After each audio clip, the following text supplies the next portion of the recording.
Colours Marathi वाहिनीवरील काव्यांजली मालिकेच्या 26 फेब्रुवारीच्या भागात विश्वजित रात्री 12 नंतर काव्याला कॉल करतो आणि विचारतो, अजून तू झोपली नाहीयेस का? त्यावर काव्या म्हणते, उद्या ऑर्डर द्यायची आहे, त्यासाठी मी जागी आहे. तुम्ही काय एवढ्या रात्री फोन केला? त्यावर विश्वजित म्हणतो, सहजच फोन केला होता. तुला वाटत असेल काहीतरी निमित्त काढून मी तुला फोन करतो, पण मला खूप आठवण येते. हे ऐकून काव्याला वाटतं विश्वजितला तिचीच आठवण येते का. पण मग पुढे तो म्हणतो, मुलांची खूप आठवण येते. तुमच्याशिवाय राहायची सवय नाहीये ना, त्यामुळे रोजच आठवण येते. पण आज जरा जास्तच येते. झोप लागत नव्हती म्हणून तुला फोन केला.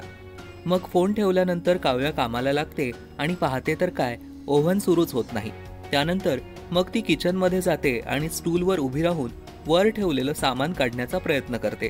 पण ते वर ठेवलेलं सामान काढता काढता तिचा तोल जातो.